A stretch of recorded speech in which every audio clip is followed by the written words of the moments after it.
బేసిక్గా న్యూస్ చదువుతూ ఉన్నప్పుడు కొన్నిసార్లు క్రైమ్ న్యూస్ కూడా చేయాల్సి ఉంటుంది. So everyday it's a part of our jobs అనమాట. సో ఇవాళ కూడా న్యూస్ చదివినప్పుడు నాకు మార్నింగే 2 క్రైమ్ ఇన్సిడెంట్స్ అయితే కనిపించాయి. సో అది చాలా భయంకరంగా అనిపించాయి నాకు.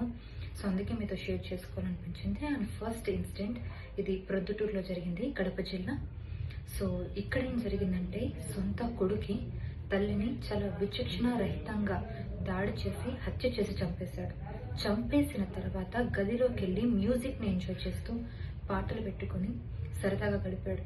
తన తండ్రితో వెళ్ళి చెప్పాడు, నీ భార్య నేను చంపేస్తాను, వెళ్ళి చూసుకోపో అని. జస్ట్ మందలించింది అన్న ఒకే ఒక కారణంతో తల్లిని అతి కిరాతకంగా చెప్పడం నాకే భయంగా ఉంది. అతి కిరాతకంగా చంపేశాడు. అండ్ సెకండ్ ఇన్సిడెంట్ ఇది విజయవాడలో జరిగింది, భవానీపురంలో. సో ఈ ఇన్సిడెంట్లో అయితే తన సొంత పిన్నిని చంపేశాడు ఒకతను. తన భార్యతో గొడవలు పడుతున్నాడు. తన భార్య పుట్టింటికి వెళ్ళిపోయింది. పుట్టింటికి వెళ్ళిపోవడానికి గల కారణం పిన్నే అని చెప్పి అనుమానంతో ప్లాన్ చేసి మరి ముక్కలు చేసి తన పిన్నిని చంపేసి ఆ ముక్కల్ని కాలులో పడేశాడు. ఇంత దారుణమైన సిచ్యువేషన్స్ మన చుట్టుపక్కలే జరుగుతున్నాయి. మనం ఇంకెంత జాగ్రత్తగా ఉండాలి? మనం చేయాల్సింది ఒకటే, జస్ట్ బీ కేర్ఫుల్.